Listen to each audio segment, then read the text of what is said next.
All right, guys, y'all now tuned in to Sports Industry Podcast, and I'm your host, Dewan Thompson, and we're gonna talk about this fucking Lakers versus Suns in-season tournament. Hey, shout out to the. I want to give a few shout outs before we even start this. Shout out to the NBA.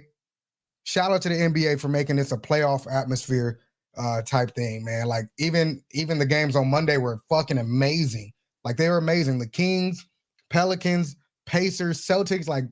Dog, that is amazing.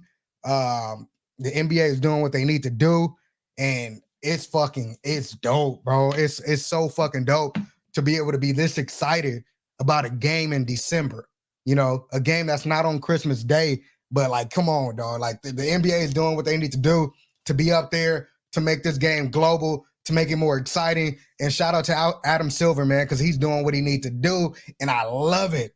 I love it. We got a damn near playoff atmosphere tonight against the Lakers and the Suns, man. And that is so amazing to fucking watch. It's stressful, but it's so fun. It's so exciting. But yeah, I just want to give that shout out. Shout out to LeBron for being a motherfucking GOAT. I don't care what nobody says. LeBron is the GOAT. Like, Michael, you're great, but LeBron is doing this in the 21st season, almost age 39, going out there scoring 30 plus. In a game that really matters. Like, come on, man. Like LeBron is that guy. I don't care what nobody says. It is what it is. Like, come on, man. Stephen A., I know you want to say Michael Jordan is your GOAT, is the GOAT of the NBA, but come on. It's that man, GOAT James, number 23 in the Los Angeles Lakers uniform, is the motherfucking GOAT. So that's that. That's that. We need to appreciate greatness. As fans, we need to appreciate greatness that is going on the NBA court, especially tonight with KD and LeBron.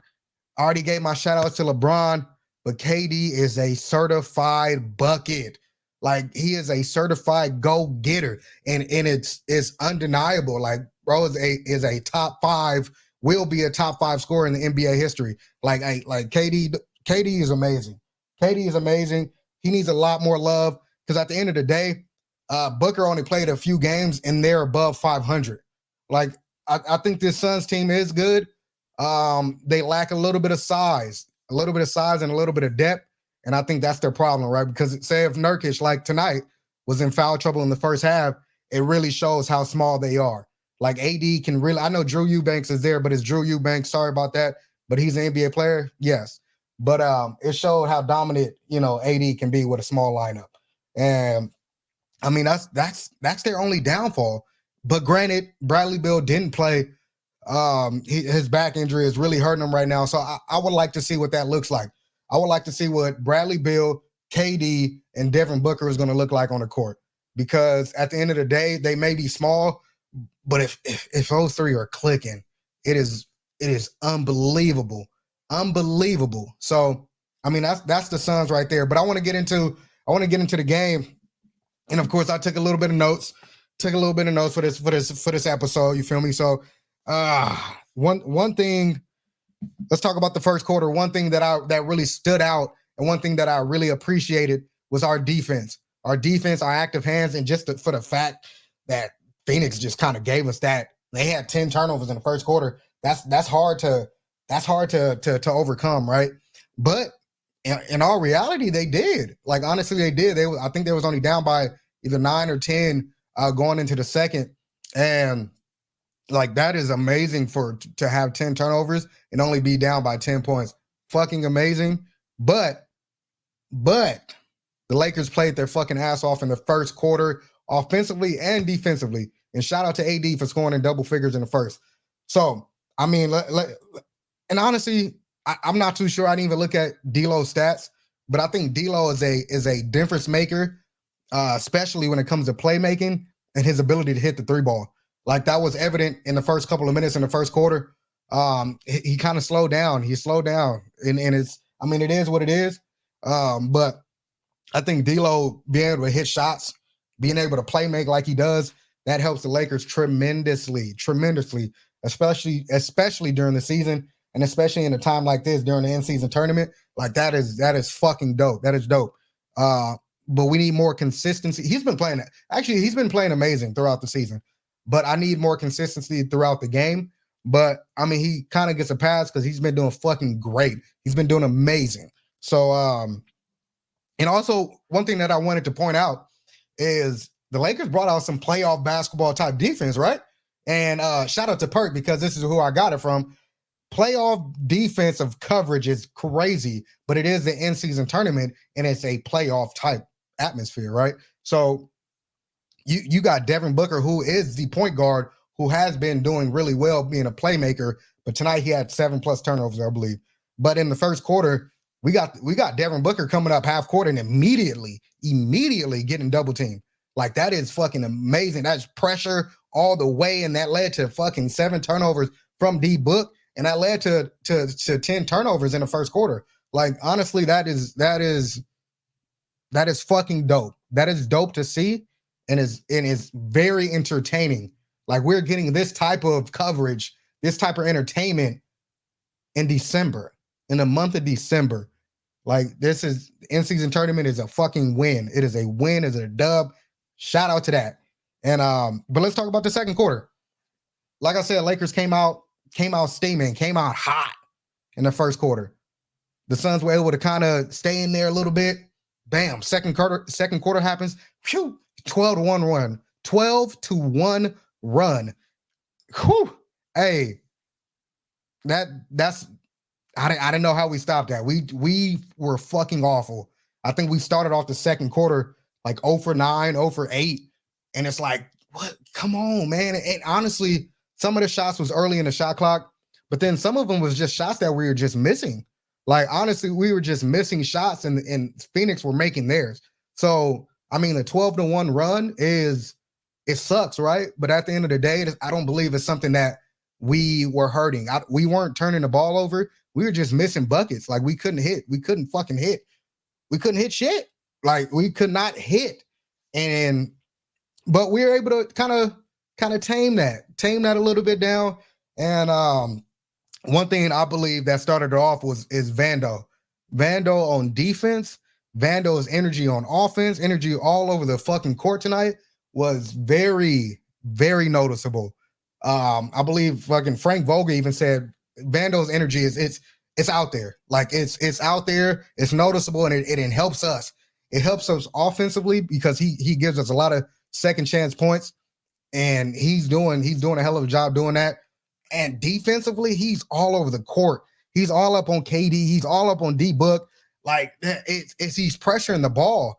I believe he's like 6'9", and the ability to move lateral like that is out of this world. I am so appreciative of Vando, bro. Vando on this team is much needed.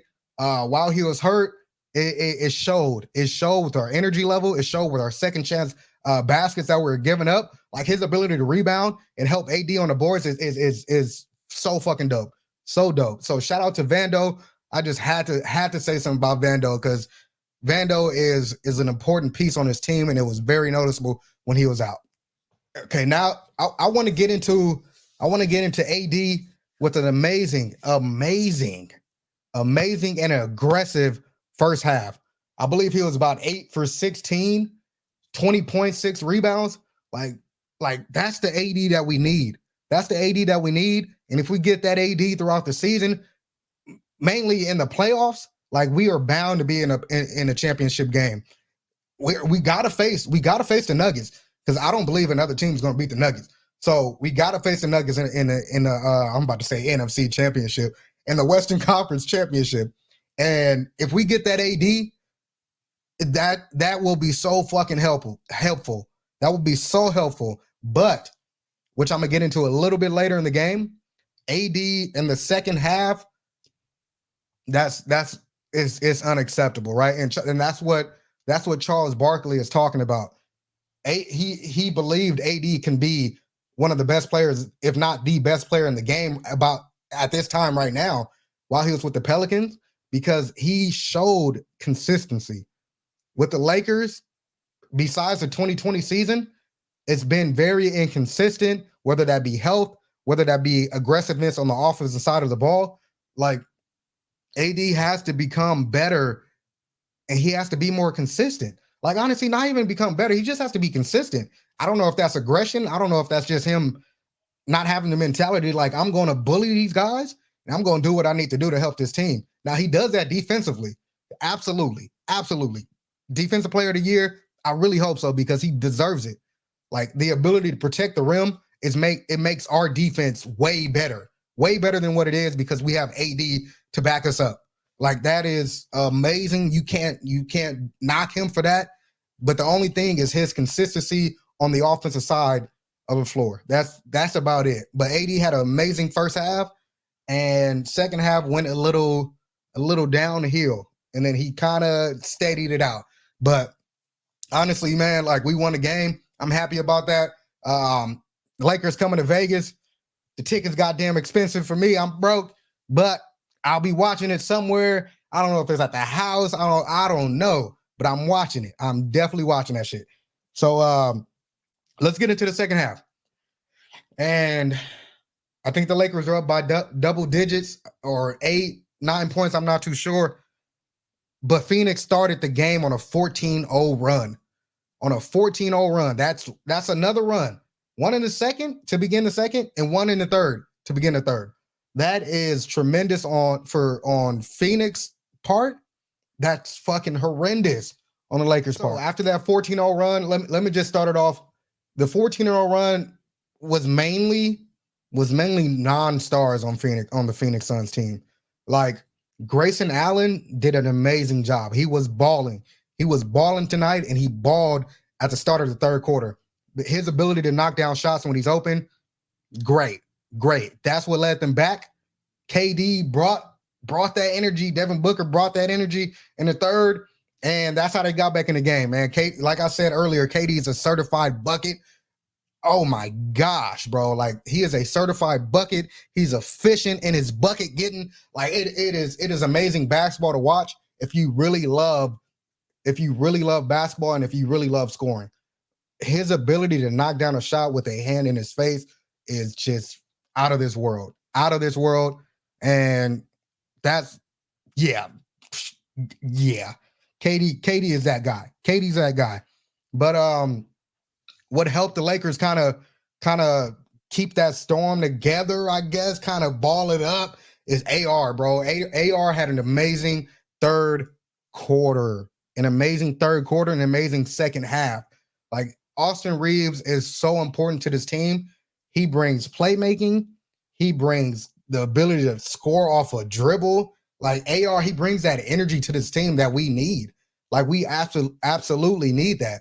And shout out to AR for coming up clutch in the third to help kind of keep that little storm. Just keep it steady, man. Just keep it steady. And the ability to be in the game in the fourth quarter. I believe we are still leading, and shout out to AR and shout out to our defense for kind of holding it together at the end of that third quarter.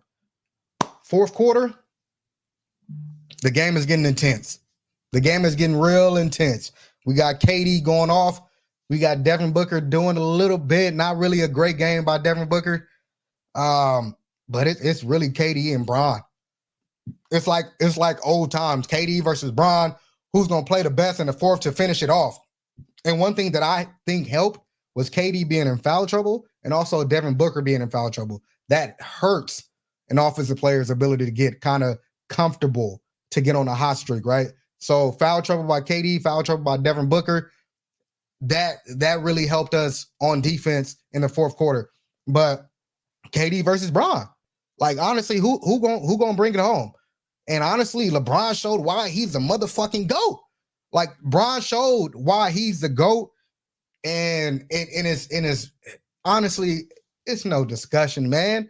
It's no discussion. You got a guy that's number one in scoring in the NBA history and a guy that's going to be top 5 in assists. Like, that is unfathomable. Like, it is amazing to watch. It is, and we have to appreciate that, right? Like, we have to appreciate that. But Bron just showed how dominant he can be. Like, on any given night, if he really wants to, like, his ability to drive and just go to the basket and make easy layups, like, it's amazing. It is so amazing to watch, and it's so fucking exciting to see. And but I mean, that's really it, right? It's Bron, doing what he needs to do. And then we got Austin Reeves, who comes up with an amazing bucket. Hey, Austin Reeves, bring us home, baby. Bring us home, Austin. Like, honestly, Austin Reeves is clutch. He kind of got that white Mamba mentality, and I love to see it. I love to see it. Like Bron said, Austin Reeves, bring us home. Bring us home, AR. Like that, and that's it. But we got lucky. I'm going to end it off this or something else. But we got lucky because that should have been a tie game at the end.